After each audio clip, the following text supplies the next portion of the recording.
On today's episode of Gathering the Kings. I always looked at sales as like, shady used car salesman, right? Right. Yeah, a Sales lot of is a people do. dirty word. If it is so far, like profit is required. You Yeah. can't not have profit. Otherwise you have nothing. Yeah. My goal is how can I make as much money possible by doing this better than anybody else and making my customers happy that they paid what they paid for what we gave them. You are listening to Gathering the Kings with Chaz, Wolfe, featuring fellow 7, 8, and even 9-figure business owners who have real battle scars from business and life, but have prevailed as the king that they are designed to be. We welcome high-performing entrepreneurs to the stage in order to reveal the real of the real on what it takes to build a successful business today. We dissect the good and bad decisions they've made along the way that give a true and accurate picture of the journey of success and how you too can get there. Through this dialogue, you will learn the value of growing your network and surrounding yourself with power players and kings like today's guest. Grab your pen and notebook because we're about to dive in. What's up, everybody? I'm Chaz Wolfe, Gathering the Kings podcast. I'm your host. I've got Greg Giaquinto here on the King stage. My bearded brother, how are you? Doing well, thanks. It's almost like you practiced pronouncing my name. You did a great job. I appreciate that. And you're right. I have no shame in my game. Names are important, actually, is really what I believe. Yeah. And I just try to be really, really honoring when it comes to names. And so I try my hardest. I've had some names on here, bro. I'm sure that I was so far off and they smiled and said, good job, just like you did, made me feel really good about it, but I'm sure I butchered it, No, you did. And I 100% agree with you. And this is something that we've tried to correct, is like, if I get a check from somebody or an email address and I see that their name in our system is wrong, I got to change it right then. I got to stop what I'm doing and fix it, because I 100% agree with you. But no, you did great. It was perfect. Thanks, man. Appreciate that. I feel good. Whether you're lying to me or not, I don't know. No, I'm just kidding. You're right. The importance really of people, and that's probably one of the coolest parts about this show that, specifically that we're going to go through together today with you, is because you and I had a chance to meet in person already. This is not something that is super typical for my guests, because a lot of guests were across the country and they come through our podcast process, just like you did, but I haven't had a chance to meet them in person yet, typically. And so we've had some interaction back and forth. We've had some fairly cool conversations about business and just like people and like the importance and seeing people. And so it kind of ties into the name. Like if you see people, you see their name, you see what's important to them, you see them, right? Would you agree with those things? Absolutely. Well, let's jump off here. Greg, tell us what kind of business that you got, brother. So the business that I have that, generates revenue is our family garage door business. Brief background on that. My father's side job, right? He's a firefighter. He did garage doors for a little bit before that. Never really planned to do anything with it, although he did name it J.A.G. and Sons, which is, great to honor, that. But obviously it wasn't named with marketing in mind, which is kind of tough sometimes. Yep. But, I went through some things in my life, decisions that I made and the path that I went down, and ended up in a career that I wasn't happy with. And I decided one day I wasn't going to live like that anymore. Yeah. Fell back on garage doors. And I actually just posted a picture that I found going through some old stuff, 2016, with tools and parts in the back of a Toyota Highlander from before we had more than one truck. And now our oldest truck is the 2017. We've got three full-size trucks that were running, plus my father's. And then I just picked up like a kind of a sales vehicle. Yeah. So that's where I'm at now. That's my business. It generates income for me. And then I have a couple other things that are, hobbies, but they're also networking and stuff that I may be able to generate income with at some point. One of them you're looking at is that Elite Entrepreneurs logo. That was a Facebook group that I was doing for a while and made some good connections there. And then I was able to start, still engaging with that audience just through my regular page, which more people see. So that kind of, I just stick with that for now. I haven't abandoned the Elite Entrepreneurs Facebook thing yet. It may evolve into something else, which is why I left it up there. So you got that. I also do a weekly podcast. Love it. What's the name? Drop it on us. So that is Monday Morning Myndset, and it's mindset with a Y because it's my mindset. Love it. And in it, I like to share things with people that I've learned, because I don't come from a business background.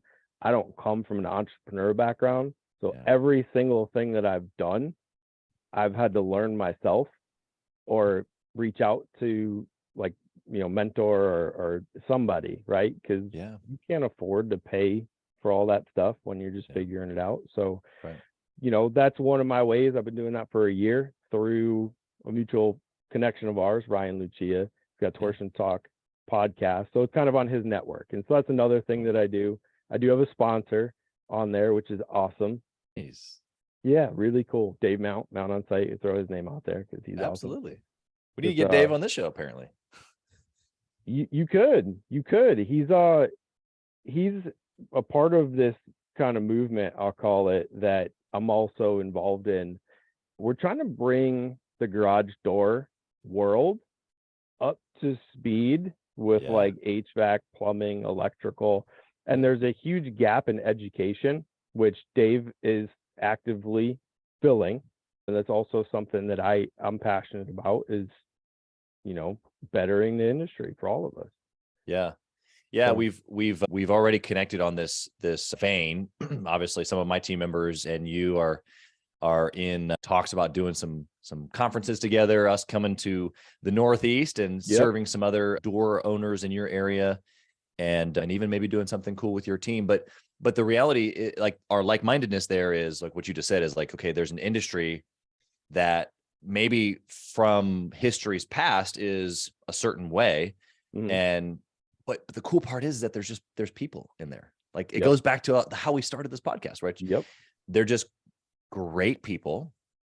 A lot of times, guys, like you said, with not necessarily like a business or a corporate or like a structured background. And that's guys like me and you, single mom family, had no one to teach me business. Like, I learned it all myself, just like you, of course, through mentors and YouTube videos and books. And, but for the most part, it's like, man, we're just a regular guy out here, just doing the thing, So I think that perspective, especially now as guys like you and I get to give back on a podcast like this, as well as then industry, even specific stuff, it's part of being a king. It's like that mindset of like, okay, it's not just about me anymore. There's other people that are counting on me. Would you agree with that? 100%. And that's one of the, like, you use the word perspective a couple of times there. That's one of the themes. That's one of the big things that I always come back to on my show. It is a short show. It's just me. It's not for everybody, but it's for some people. And those are the people that I'm looking to connect with. And that's what it's about. And that's cool. People, 100%. Networking, 100%. Mentors. There's nobody, maybe there's some people, I won't discount everybody, right? I can't speak for the whole, but there's nobody gets where some of our people that we look to, or there's people that look to you, there's people that look to me. Nobody in this process got there by themselves. Right. If you're afraid to ask for help or go to a mentor or pay a coach or join a networking group, or if you're afraid to invest in yourself and be vulnerable, you're not going to make it. I can't say that. Maybe you'll make it, but it's a lot more lonely that way. Yeah. Oh yeah, 100%.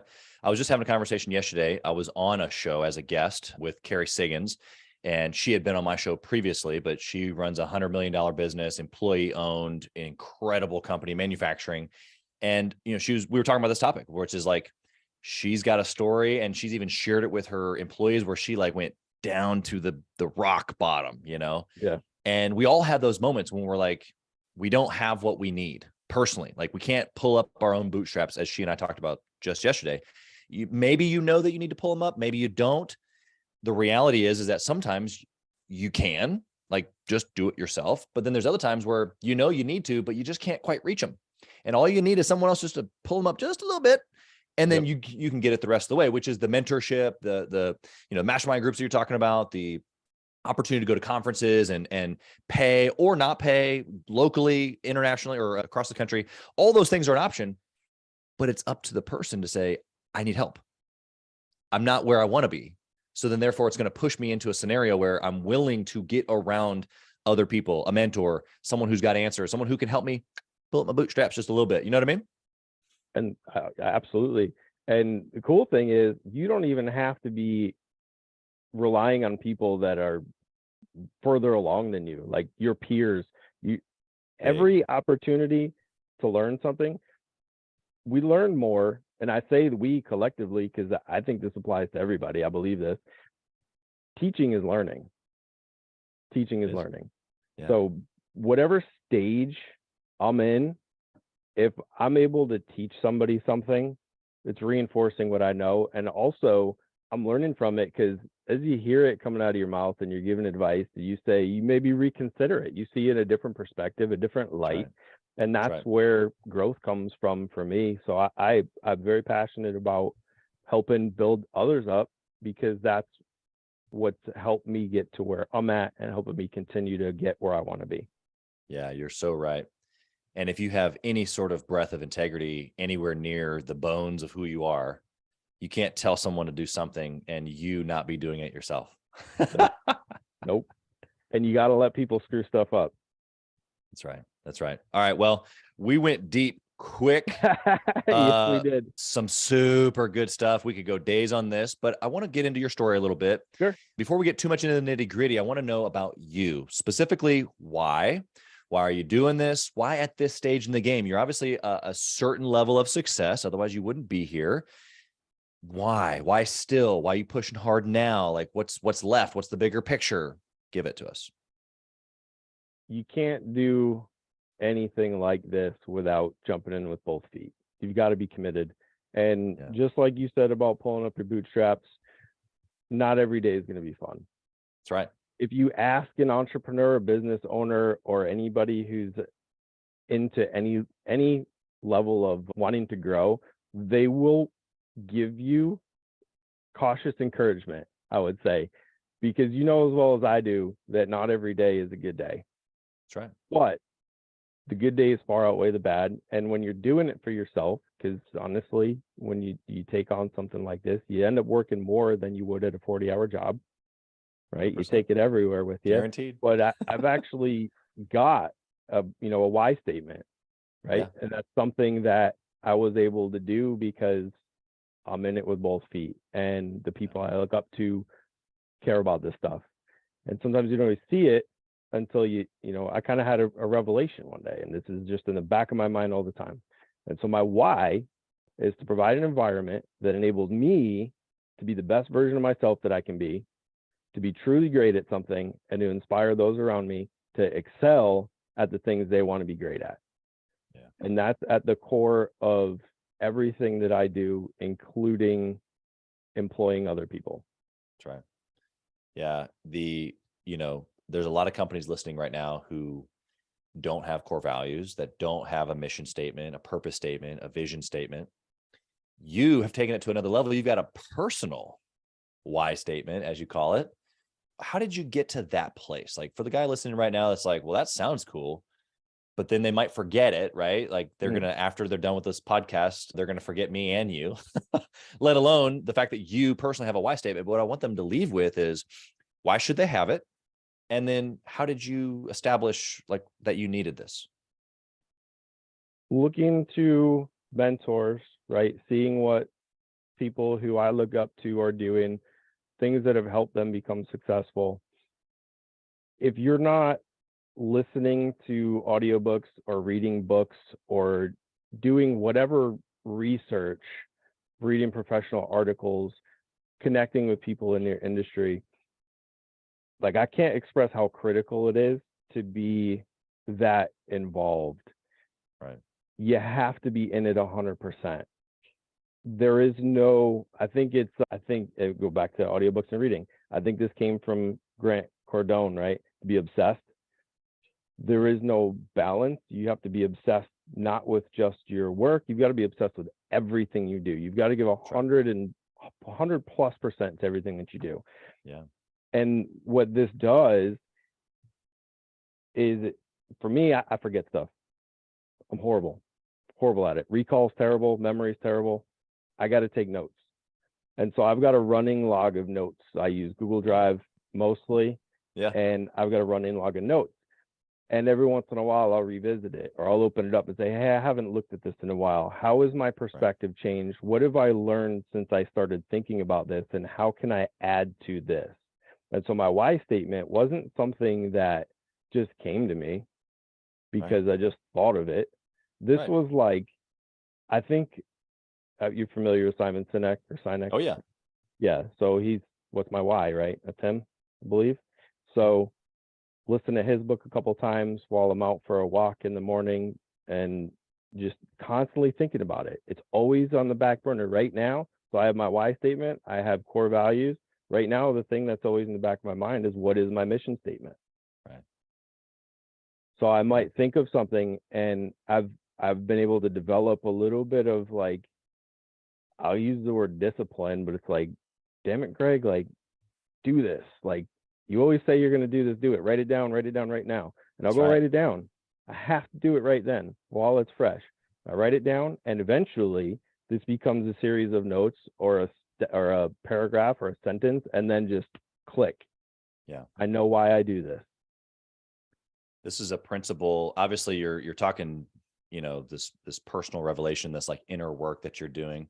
Yep. But we do this for our companies, and I know that you've done it for yours, but I'm just even thinking about your comments a couple minutes ago about wanting to change an industry, right? Like, you've got a passion for the door industry and the guys that are in the door industry and raising up, these people. And, I'm in the service space as well. But then in addition to that, I just built a home, and then as a homeowner, we all have these experiences with service companies. Mm-hmm. And it's like, there is such a gap between what you're talking about in a company level versus everybody else. I'll give you an example. What you just said, as far as like, oh, I heard it, I need to write it down right away. You know how many times I did a walkthrough in this house as we were building it with whatever trades guy? And it was like, oh yeah, we're going to put a light there. We're going to put a whatever there, whatever. Nothing was written down. We had to do it again and again. And it turned up wrong. And then this and that. And unfortunately for my builder, he just didn't realize that I'm one of the most particular people out there. And we're going to get it done right. And it really pisses me off that we had to do it again. Right. So why don't we just create a process here? Why are you not writing this down? Or better yet, why is it not on an iPad in a fillable PDF so that you can email it to your office? Oh, that's right. You don't have any of that set up. Which, okay, so now we're talking about super practical stuff. However, it ties down into what you're talking about, which is like, okay, what do I believe about myself? And am I somebody who cares enough to put these things in place, business-wise or personal-wise? What would you add to this? Well, so you mentioned I'm a contractor. We do labor.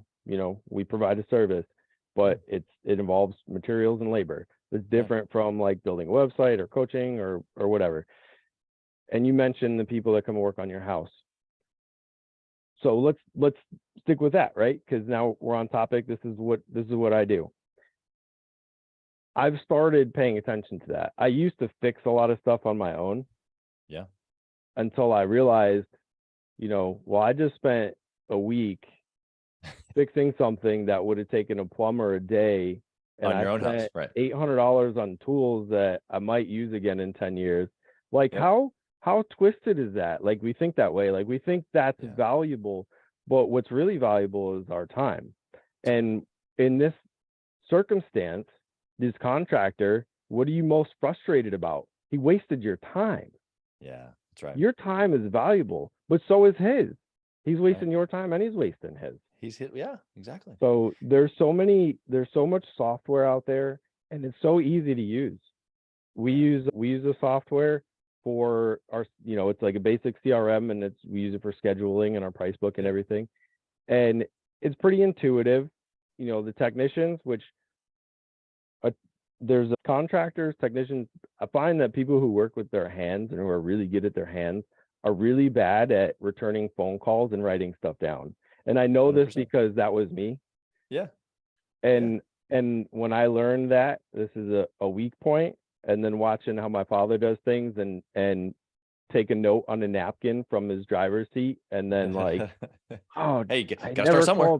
never called Chaz back about that light fixture. I totally forgot. Where's his phone number? I can't find it. I know I wrote it down, and it's on a napkin that's rolled up in a ball under his seat.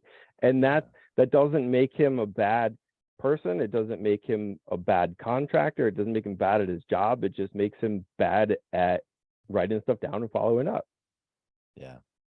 That's, and your thing, right, is getting, how can you help people get to the next level, right? How do you get from 6 figures to 7 figures, from 7 to 8? So I'm in this position where I'm in, our business does 7 figures.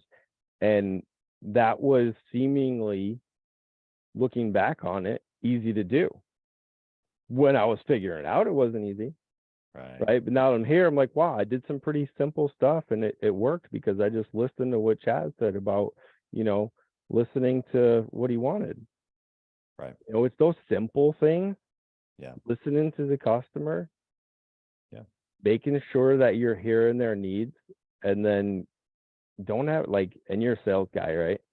So the biggest thing, if someone asks for something, don't tell them they don't want it. Just tell them how you can provide the best version of it and how much it's going to cost. They say yes or no. Yeah. Easy enough. Yeah. Providing options. It doesn't have to be about a persuasion, although there's obviously communication that can be beneficial. Yeah. I love everything that you just said. So for any contractor listening, obviously those things are incredibly, helpful. Even in our remodeling company, it's the same thing. A little different than, service, but it's still home service, where it's like we're going into someone's home. I'm trying not to waste time. I'm curating this experience. Yep. Where they've experienced nothing like this before. And it's like, whoa. First off, professional everything.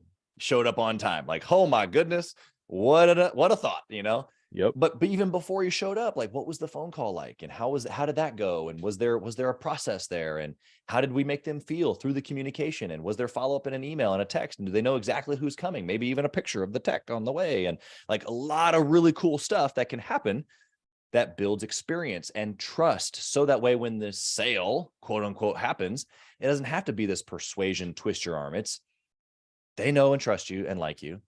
You have what they need.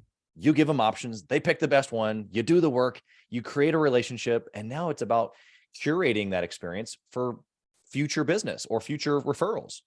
100%. And obviously, there's so many cool things that go into that, but you just gave so many super practical things there, all the way down to writing it down. It's so simple. It really is the simple stuff. Taking a minute now to write it down and put it in a place where you can find it I promise you, is going to save you time. Yeah. And we think of that as like, I don't have time to write this down. I'll remember it. You're not gonna. No, you don't. You're not. Yeah, it's the proverbial chasing the tail. Like you're always just chasing the tail. Like, stop the madness, stop the downward spiral, Yeah. Yeah. And so some advice, like if you're running a 6-figure business, or even because there's different businesses, right? So the position we're in as a low 7-figure, new 7-figure business, looking to increase our efficiency, get better at what we're doing, just blow it up from there, right? You could be at any stage, and it always comes back to those simple things, and building the processes.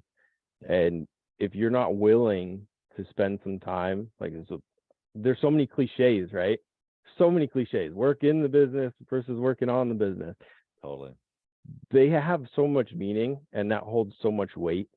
Yep. And it is, yes, it's kind of cliche, but you got to work on the business. It's the reason that people say it. Yeah, 100%. Build those processes. Evaluate what's working, what's not working. Yeah. Listen well, for you and anyone else listening who's curious about the newly 7-figure, because it is different. You're right. There's certain principles that you carry going forward. Yep. But it's fuel at that point. You seemingly got the process. You need to maximize the process, right? You need to really, really dial in the process. But now it's fuel. It's marketing, dollars being spent. It's a super pin tight sales process with probably some sales people, which is key roles, which is my next point, which is you can't do it all yourself. Like a lot of times guys will get to that 7-figure mark and they're running around like, oh my goodness. And they got 2 other guys with them. It's like, whoa, stop, stop. You are doing way too much. And I don't even know how you got this far. Stop. We need to start building a team. And that's different from just hiring a guy versus putting key roles and like, okay, what does the business look like? Like you said, working on the business. Okay. So I step back and I go, okay, I got departments here. Maybe they don't feel like departments because it's you and a couple, 2, 3, 4, maybe 10 people, but they're departments. Let's look at the business like it is. And let's start strategically building those sections so that it's not just you, to your point. And that's the fuel. It's like, okay, we got people, we got money in marketing, we got a pin tight sales process. We're working on our experience on the back end to just, create raving fans. And it's like, man, this now becomes a machine that starts like really cranking if the right mindset is in the owner, which is what you have. That was like on the tip of my tongue, waiting to say mindset. Like, it's there, man. It's all in your mindset. And, we'll bring the sales thing into it again. Sales, I always looked at sales as like, shady used car salesman, right? Right. Sales a lot of people do. Dirty word. If it is so far, like profit is required. You can't not have profit. Otherwise you have nothing. Yeah. My goal is how can I make as much money possible by doing this better than anybody else and making my customers happy that they paid what they paid for what we gave them. Right. Yeah. 100%. If you dissect, if the listener just slows down for a half second and actually studies what you just said, it's a game changer because you start thinking about the business like a business, number one, but then you start thinking about the value that's being provided. So to say it like this, because obviously this is some of the work that we're doing with the event that we're coming up to the Northeast with and some of the other door companies. But if you can understand what I'm trying to leave my customer with. So as a door company, there's a certain experience that I'm trying to take them through, a certain trust and a certain relationship that I'm building, where at the end, they've paid me more, maybe even 3 times as much, but the experience and the trust and the everything that I brought them through was so premium and so perfect that they were happy to pay it. And they left me a crazy review of like, I would never hire anybody else. Well, so I was like, how do I have this guy or this gal, Mr. and Mrs. Jones, paying me 3 times as much as anybody else, and they're happy about it? Well, it's because there was value. Well, what is the value? Well, I can tell you, it wasn't you showing up and lubing some springs, right? Right. You got to provide options. You've got to listen. You've got to be there for the customer and give them what they're asking for. We're the professional. They can call you and say, hey, my door won't open. And we know, okay, it's either the motor's broken or the spring's broken. They'll tell you, yeah, I push the button and it opens and it doesn't work. The motor's broken. We get there and the spring's broken. We know they're not a garage door installer or technician. Right. That's why they're calling us. Yeah. So they can't do it, won't do it, or don't want to do it. 100%. And for us to be prepared to show up, to know what we're doing, to show up with parts on the truck, 9 out of 10 times, we can leave you with a working door in one visit. That has value. Yep. I want the time that you make the phone call to the time that John, we have a guy, John, answering the phone for us now. He actually lives in Texas. Awesome. You met John. Yeah. Maybe you met John. Yeah. Great personality. Great guy. I've never seen, I didn't believe like someone could be that positive, and then I meet him in person and he is the guy that he is. He's legit. 100%. And he's one of the key parts, right? Yeah. You don't have to, charging more money or being profit driven doesn't mean that you're not good to people. It doesn't mean that you're ripping people off. Now, if you're going to charge 3 times as much and then, throw a used part on there and give a taillight warranty, you're ripping someone off. But if John answers the phone and the person is like in a better mood when they get off the phone, and then Jim shows up and fixes their door in one visit and gave them 3 options and they got to pick what they wanted done. Yeah. Right. Yep. That's all great stuff. And you don't do that by just being the guy in the truck. Yeah.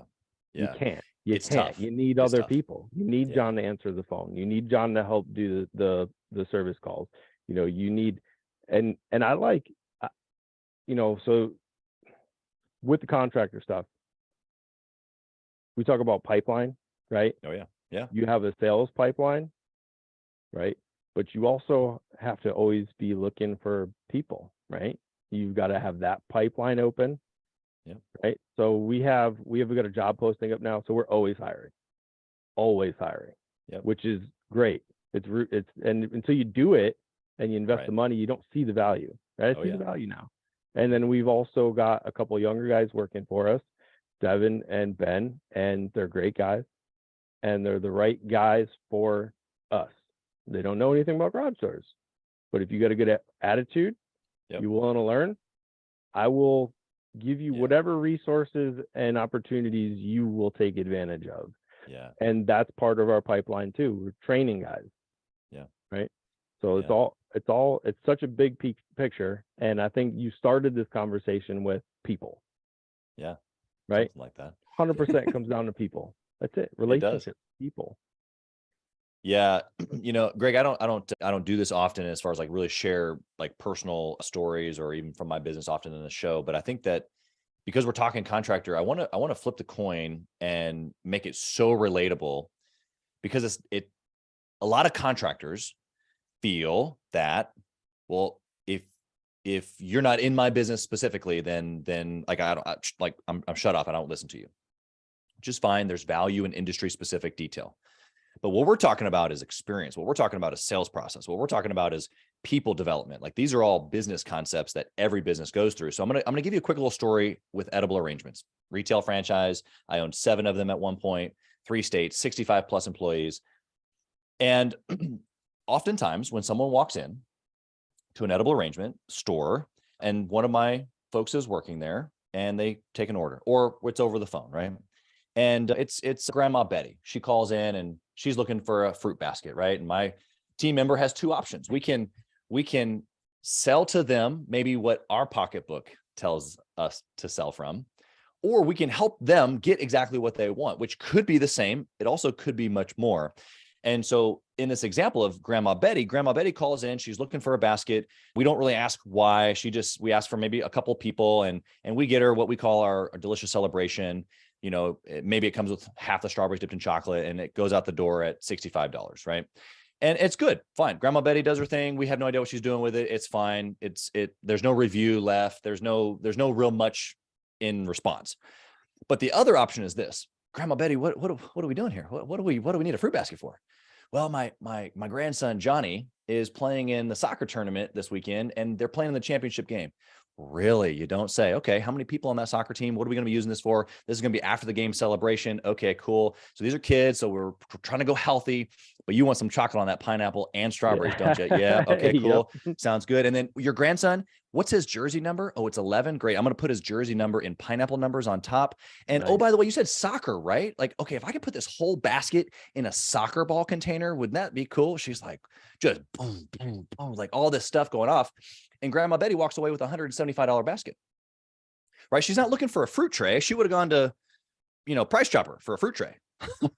Yeah. She's looking for wow. She's looking for experience, right? She's looking for the expert. If I'm looking for in the garage door, right? 100%. So Grandma Betty presents this huge package. It's got balloons. Congratulations. It's got her grandson's, 11 in the pineapple numbers. It's got chocolate, this and that. And guess what? Grandson Johnny is the man on his team and Grandma Betty is the grandma, right? Because that's really what it's about. It's about status, right? Our whole lives is about status. And her experience is incredible. She spent 3 times as much. Yep.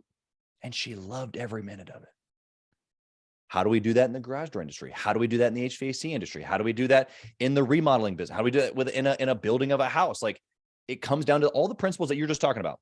First off, if you don't remember stuff, write it down. And guess what? Even if you do, write it down, because guess what? You shouldn't be that guy for very long anyway. And you should write it down and record yourself in a video and put it in a folder so that someone else can be trained for that position like next week. You know what I mean? Yep. And you just gave us a story about a fruit basket, right? About a fruit basket. Anyone could buy fruit, but she came there and she got this wow experience. That's right. She paid for it. She was happy with it. Experience is anybody can sell a thing, but if you can give someone an experience that they remember and that makes them happy, right? Yeah. Why, like, I don't know, why are we all here? We all want to be happy, Yeah. right? We want some freedom. We want some happiness. We don't want to be sad and miserable and lonely. Nobody wants that. So you listened to her, you gave her a great experience. She brought this thing and was the best grandma ever, right? That's awesome. And you can do that with garage doors. You can do that by changing an air filter in a air conditioning unit. Yep. It's not about what you're selling. Not the It's widget. about it's about how you're conducting your business. Yeah. Right. And it comes down to, what are your values? Who Yeah. do you align with? And I don't need to only go to garage door company owners for advice. That would be crazy. Yeah. I need to go talk to Chaz about how is his customer service so great, selling fruit baskets. Right. Right. Every contractor that I deal with, and I told you that I used to do a lot of stuff myself, I learned that it's not always the best way. Yeah, it's cool. I changed a couple doorknobs and, like, oh, look, I DIY, right? That's fun. You want to take on a project with your husband, your wife, your kids, and make it an experience, right? Sure. Because that's Yep, what we're exactly. talking about. It's the experience. Yep. I don't want to come home at the end of my day and say hi to my kids and then go, renovate my bathroom until 2 o'clock in the morning. That Yep. sucks. I Yep. want to do what I'm good at and then pay somebody for what they're good at. Yeah. And I pay attention to every contractor that comes into my house and how they conduct themselves. And this is so important to me in general. Even if you go to Dunkin' Donuts, I don't care if the person's having a bad day. Your contractor comes to your house and they miss something, they mess something up. Give them a fair shot, right? You go to Dunkin' Donuts, the girls, hey, what do you want? Say something nice. Exactly. Love it. Smile at her. The guy comes into your house to work on your furnace. Hey, man, I've cleared some space for you. Do you need anything? Can I get you a bottle of water? Treat people like people. Yeah. Right? Yeah. Spread that. Like, that's contagious. It's contagious. It is. Contagious. It is. So you It's give interesting them that that you would say that. opportunity. Yeah, It from a may business owner change perspective. the rest of their day. Yeah, that's so good, man. It's so good because I mean, you laid it on us on the reverse side. That's not your expectation on your people, although it is. We were over here talking about the listener being who we're talking about being as a business owner, Mhm. but in all the other areas of their life. I don't know if they caught Mhm. that, but that's what I wanted to just make sure that they knew you were talking about. Yeah. Yep. You look at it from every perspective, right? What's the perspective from the other side? We use some automations, we use different software. Every once in a while, I'll throw myself in as a customer and let those automations fire off. And, like, am I harassing people? Is my punctuation good? Does this present well, or is this like just dog crap? Like, what are we putting out there? Yeah. Yeah. It all matters. Okay. I want to go practical on you again. Yep. I want to talk about a good decision that you've made, something in the business that you can look back on and go, dude, this one thing that I did, I'd do it over and over again. What Hire is it? someone. It's just anybody? Just Just go down to the street. like, if you you can't get out of the truck if you're the only guy in the truck or the only girl in the truck. Yeah. I put off hiring someone, and it essentially, what it came down to was not making a decision, right? Right. Maybe Which is a not having decision. the confidence. That is the worst decision you can make, is Right. not making any decision at all. And when I say hire someone, you do your due diligence. Don't, I knew you were kidding, but you got to find, the right person. If you can't find the right person, find someone that you can train. Yeah. Have your pipeline full for team members, just Right. like you have your pipeline full for work or for sales. You got to have that pipeline full too. And so if you're the only person and you're putting off hiring somebody, you have to hire someone. You can't not. And once I hired someone and got them out on the road, and there was growth. Yeah, there was mistakes made. They made mistakes. I made mistakes. You can't do something. I used to think you had to know how to do it before you could do it. That's right. That's a terrible thought process. Yeah. You got to have a plan, and you got to try, And then if it doesn't work out, you got to figure out why and try something else. Yeah. But definitely best decision I made early. I mean, I waited too long to hire somebody. That was the first decision that I made that had a big impact on the business. Yeah. Love it. What about a bad choice? Something that you did that was a disaster? We'll just take it back to the same thing, waiting too long to make a decision and thinking that I had to know how to do something before I knew how. That is the worst choice that I made in this whole process. I wouldn't nail it down to like, I didn't like spend $1 million on inventory that I never used. You know what I mean? There wasn't like one bad decision. My bad decision was choosing not to make decisions. Yeah, that's really good. I want to dive in just maybe another 30 seconds or so to I didn't think I had to think I thought that I had to know it before I could do it. I share this with you because it's actually why, at 24 years old, I was looking at businesses. I had looked at, I looked at everything, bro, like service companies. I looked at furniture. I looked at franchises. I looked at smoothies. I looked at, you name it, 2 years almost. I looked at it. Sales background, a single mom family. So not handy whatsoever at this point. I've become handy, landlord, real estate, owning my own company and my own home, so I still don't hire it though. But going back here, I'm not handy. So I stayed away from the home service industry because I'm like, well, I don't know how to install a garage door. I don't know how to put on a roof. I don't know how to clean. I didn't know any of that. So that's actually what it didn't deter me, but it pushed me towards more something that I felt like I could pick up on easier. Like, well, I can build a fruit basket. You cut some fruit, put it in there, like, whatever. And so even though that was limited mindset, like what you're talking about, it put me on a trajectory. It's fine. I obviously think differently now, but what would you say to that guy listening who's in that same boat that we were, which is like, well, how am I supposed to do that if I don't know? How am I supposed to train it? How am I there's all these questions that we have, right? Like, what would you say? You can kick the tires all day and you can kick that thought back and forth as long as you want, and nothing will ever happen. Nothing will happen if you just stick with that. So for me, I was familiar with garage doors. I said, okay, how can I take garage doors and make money with it? And then I had this, some eye-opening experiences that, hey, people can really make money doing this. And then I say, okay, I'm going to try and make this a business. I didn't say, I'm going to open a garage door business. I said, I know how to put in a garage door. Let's see where this goes. Let me start. And that was the path. You said, I don't know anything about installing garage doors or put it in a sink, and you chose a path. But what did you know about making fruit baskets when you made that choice? Right. Well, nothing, but I knew how to market and to sell, right? Previous retail experience and previous phone sales experience. So I knew I could close deals. That's what I knew. So you took something you were familiar with and some things that you knew and applied it to something that you don't know.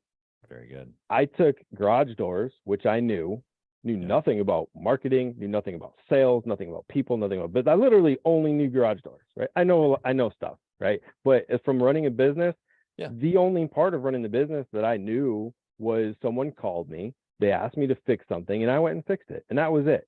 Yep. I had one familiar point, and that's where I jumped off from. If I knew what I know now, would I go back and start a garage door business? Yeah. I can't say. I don't know. Sure. But I started from someplace and then just kept doing things that were like, well, what's next? What else can I do? Just how can I make this better? So you have to just, again, not making a decision is a really bad decision. So if you got something you're familiar with, sales, marketing, check out fruit baskets. If you know how to fix stuff, see if you can turn that into something. Yeah. If you don't know anything, pick someone who does and who's willing to spend the time with you, because I guarantee you, and I know this from personal experience, someone who's good at something and has put in the time to learn and do better at it knows that they're not perfect at it, but they know a lot of stuff. Yeah. And if they see that you are willing to put in the time and effort, they will give you all of the answers, because they know if you don't do anything with it, that's your problem. And Yep. if you do something with it, there's a 99% chance that you're going to be so grateful, Yeah. which gratitude is a Big part of it. we could do a whole other episode on gratitude. They're going to be so great. You're going to be so grateful for what they gave to you that you are going to do whatever you can. And that's the difference between a mentor versus like going to college. Yeah. So true. There's a give and there's a return. And some of that return for your mentor is the satisfaction of knowing that they passed along something good. Yeah. So Yeah. even if you know nothing, find somebody that you look up to and ask them questions. Start Figure out someplace. how to learn. Yeah. How to learn. Jump now. Don't wait. Take what you have. I mean, so many, like you said earlier, even cliche statements that we can pull out of the last 5 minutes, but the listener should probably pause, go back and listen again, because that was incredible. I want to transition to our speed round. I want to ask you, in this garage door conglomerate that you're building, what is the most important KPI, or how I like to say it, if you could only pick one thing to track forever and ever, what would it be? I am an efficiency, like I'm obsessed with efficiency. So everything I look at is how much. So I guess the answer would be profitability, right? So you need to track your profitability. How efficiently can we do this job to make the most amount of money possible while still adhering to our mission statement, our core values, while still connecting with people, taking care of people. Profit's not a dirty word. If without profit, you have no business. And if you pay attention to only one thing, how efficiently can we, like, what can we earn on this amount of production, whether it's man hours, women hours, be inclusive here, like labor hours, right? Yeah. What are we looking at? How efficient can we be? Let's look at our profit. And then, like, you have to make decisions based on that, because at the end of the day, it's a business. And if something it's not making money, it's what is it here for? You can't help people, you can't give back, you can't mentor, you can't donate money if you don't have money. Yeah, it's funny because people like to run, from this reality that it takes it. But all the people that I know that, like you said, can't give, or that don't give, or that,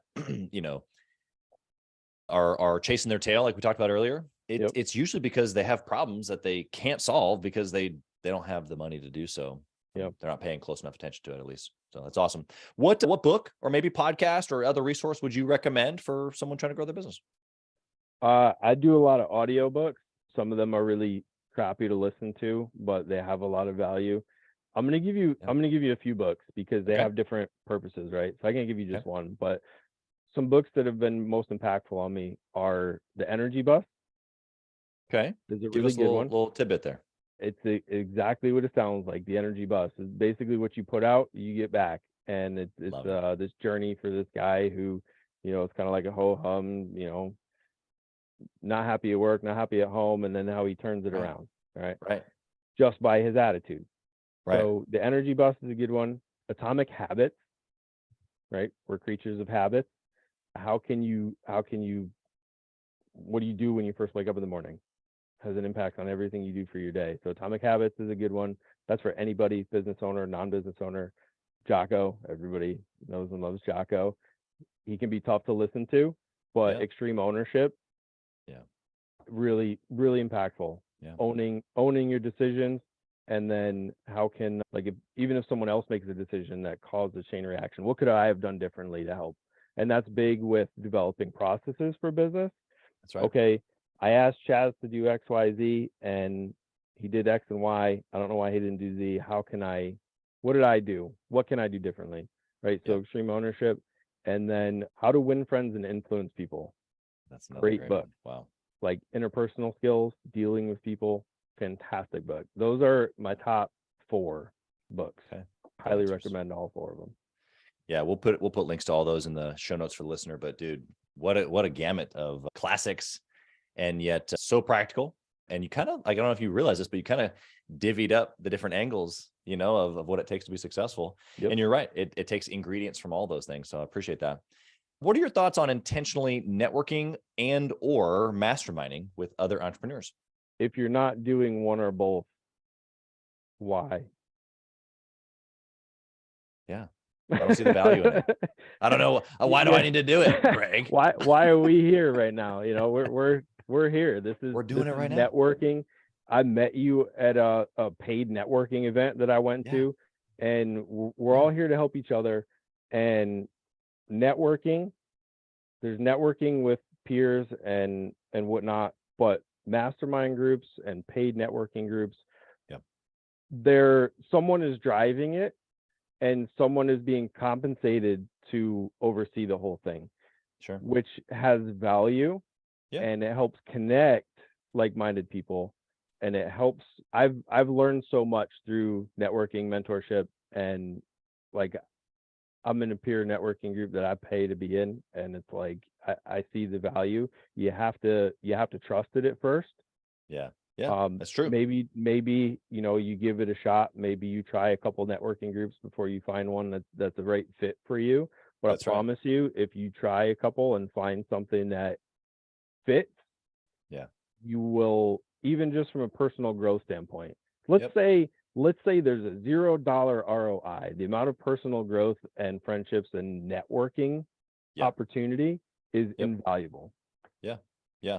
You're so right too on the, I've never really shared this in response to somebody's answer here, but you're right. Sometimes it's a group or two that you have to go through first to be able to find your tribe, as they say, maybe, or even in the tribe, like we have this with Gathering the Kings. I find out, sometimes, that a lot of times people think that signing up for something, a coaching program, a mastermind group, getting on a podcast, going to an event, it's like, shoot it to me right here in the arm. It's the magic bullet. And it's not. What's the magic bullet though? Because there is one. It's the relationships that you just got done talking about. It's the other people, their experiences, their networks, connections, their answers and or questions to you, the tough love or feedback or encouragement, all those things that come from the people. And so I've seen this even several times, even in my own mastermind group, where someone joins thinking that it might be like hard-hitting advice, which it is. Don't get me wrong. I think that you would agree with your group as well. It's like, ooh, that was good. Let me write that down. But that's not like really the bullet that you're looking for, right? We talk about leveraging time, resources, and key relationships. And that key relationship piece is the ticket, right? So if there was ever a ticket, a golden ticket, you can join as many groups as you want to, and you can hop back and forth and around, but it's about you intentionally pouring into others, even inside of the group, because that's the return. You know what I mean? Yes. You got to be willing to give more than you expect to get. And that's where the return comes from. Honestly, you got to give more than you expect to get. That's where it comes from. And when you join a group like this, you're collectively solving problems. That's right. If I have an employee issue, or if you have a sales pipeline issue, or if whoever, hey, Chaz, I'm having trouble with this problem. Have you ever run into this? Actually, yes. Here's what I did. By the way, I'm having trouble with this problem. Have you ever run into this? No, but let's figure it out together. That's right. It's a pretty amazing experience to go through. So that's highly recommend it. Like if you're trying to learn and run and grow a business and you're not networking on that level, you need to. I did it for years without it, thinking that, not that arrogantly I thought that I had all the answers necessarily. I just didn't think I saw the value in paying for relationships, Got a guy, actually a garage door guy in our group. And he said to me, this was just a couple months ago, he just joined, and he goes, I didn't realize this, but what I needed was friends.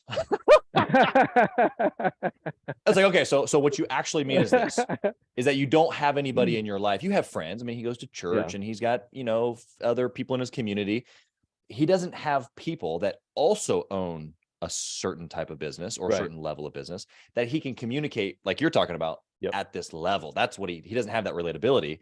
And yes, like there's some good guys. And so it turns into friendship or relationship, but the relatability at that level is what you don't realize even that you're missing, which is what basically I didn't realize either early on. So I want to get to my next question here, which is about family, because I prepped you a little bit on this question. You told me you have some good answers, so I want to definitely have time for this.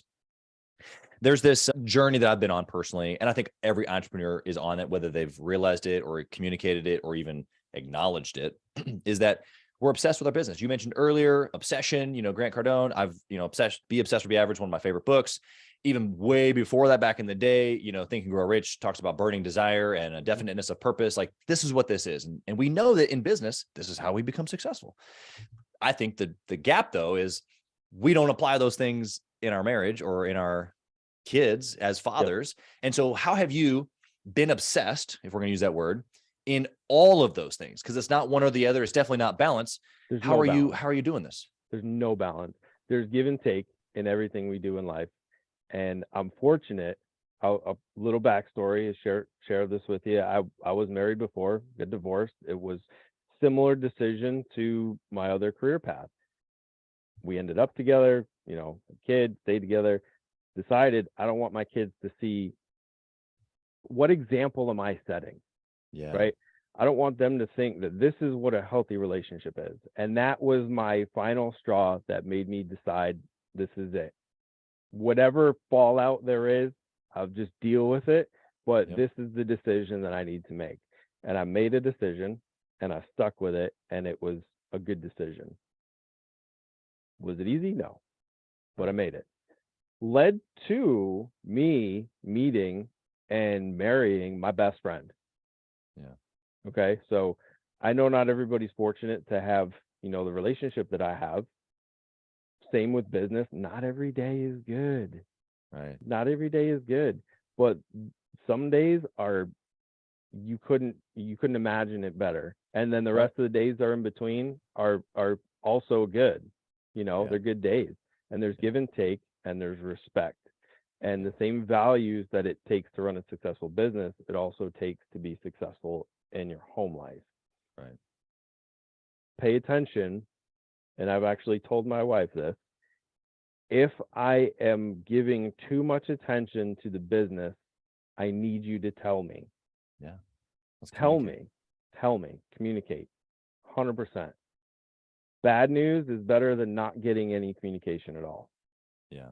And that applies to everything in life, dealing with customers, dealing with family.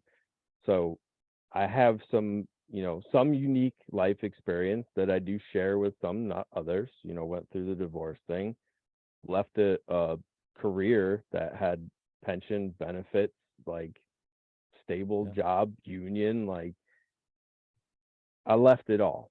It wasn't making me happy. I left that, found things that did make me happy. And because of what I went through, I have a unique perspective and appreciation. And I want to give as much as I can to what I do have. And I'm not the best father every day.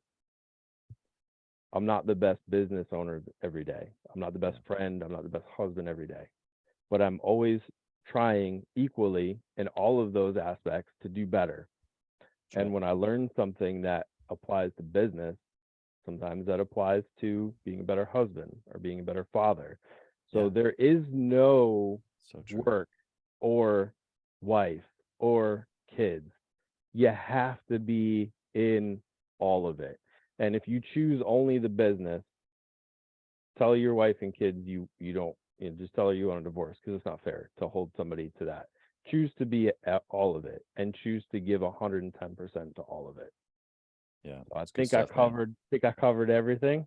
Yeah, super vulnerable, man. I appreciate that. It's real. It's honest. I guess the takeaway that me personally listening to that is that not only is it a choice, because you gave several examples of choices that you made, but that it's intentional. Like you have to choose and then intentionally re-choose over and over again, which we know. I got to re-sign up to be dad today. I got to re-sign up to be husband today. I got to re-sign up. But maybe the attitude underneath that is not that I have to re-sign up. I get to re-sign up. Yeah, exactly. So how do we think about it? Yeah. Mindset, right? My mindset. Oh, yes, sir. Little plug there. Yes, all right. sir. Last question here for you. Greg, I got to know, if you could whisper in the younger Greg's ear, what would you say? Just keep on going. Just let it ride. Take it one day at a time. And I would not, given what I've been through, I wouldn't change a thing, because I wouldn't be who I am today. And I like that person. So It's good, man. There's a powerful place to be when you can like where you are. I also heard you say that you're grateful, but that you're not done. And we use this phrase in Gathering the Kings quite a bit. I've said it on the show many, many times, but what you just said even just highlighted it, which is like, man, grateful for where I'm come from. Definitely not done. Happy about where I'm at. Yep. Still places to go. There will always be more. And if you care more about the more than you do about where you are, then there's no happiness there. Yeah. There's no gratitude. There's It's no place of peace in that moment. It's the journey, it's the life lessons, it's the bad days, it's the good days. And you can't, and you're a religious guy. Yeah. Obviously, right? The Gathering Kings is right. So I'm very neutral when it comes to that, and we could do I would love to even do a whole episode with you on that, because I have very neutral opinions on it. But I respect it, and I understand the teachings and the values of it. And I totally just took myself on a tangent and forgot where I was going with it. But totally lost it. Bring it back. It's gone. Maybe it'll come back. I'll call you later and tell you what it was, but it's totally gone. But that's awesome. That's the life of an entrepreneur. We're in so many directions all the time. Yeah. You gotta realize that and stay focused. Take notes, and write them that down. it's okay. Yeah, it's okay. It's okay. Learn to live with the fact that you have been more than valuable today. I don't know what more than valuable is. Maximum Appreciate value. Thank you. How can the listener find you? So maybe they're in the Northeast and they need their garage door serviced, or maybe they want to pick your brain because they've related with what you said. So I'm definitely spend more than my fair share of time on Facebook. I owe a lot of my networking and finding mentors to it directly. It really shrunk the garage door world and got me in touch with a lot of really, really good people. You definitely can find me on Facebook. My name is going to be in the title and the notes from the episode, right? But Greg Giaquinto, Giaquinto. You find me. It's a public profile. Our business is J.A.G, my father's name, and Sons Overhead Door. We rank very well on Google in our area. My boy Ryan, get it what he does our SEO. You definitely find us by Googling us. And if you call the number that pops up online, you will get one of the most genuinely happy guys that answers the phone if you call between 8 a.m. and 3 p.m. Eastern. And, he'll direct you to me. I'm not giving you my personal cell phone number. But business number is 203-456-9133. So for all of your garage door needs in and around Connecticut, call me. If you're not in Connecticut, call me, and I guarantee you I could find somebody in my network that can help you out. Awesome. Because we work like that. So it's a pretty tight group across the country as we're learning. So Greg, again, you've just been incredible. Thank you for giving of your time and of your just knowledge and experience upon your family, upon your business, all the things that you have your hand to in 2023. Thank you so much for being here. Appreciate you, Chaz. Thank you, man. Thank you for listening to Gathering the Kings today. I hope that you were able to pull out a few nuggets to go apply into your business right away. More importantly, though, I hope that you're realizing that it takes more to be successful than just being by yourself, doing it all on your own, carrying the weight all by yourself. What I have realized, not only in my own journey from multiple businesses and multiple different industries, and now interviewing literally over 200 or 300 other very successful 7, 8, and 9-figure business owners, is that it's tough to do it alone. And so Gathering the Kings literally exists to bring together successful entrepreneurs. In fact, we are putting together 1,000 kings, specifically who are grateful but not done. We're intentionally assembling kings who fight tooth and nail for their business, family, and communities. And here's what we believe, that in the pursuit of excellence in those areas, that it ignites within us the responsibility to govern power and forge a lasting legacy. So if that relates and resonates with you, and you know that you need people around you, sharp, qualified, other very successful business owners, I want you to go to gatheringthekings.com. I want you to take a look at what we're doing and see if it makes sense for you to be part of our pursuit to 1,000 kings. Talk soon.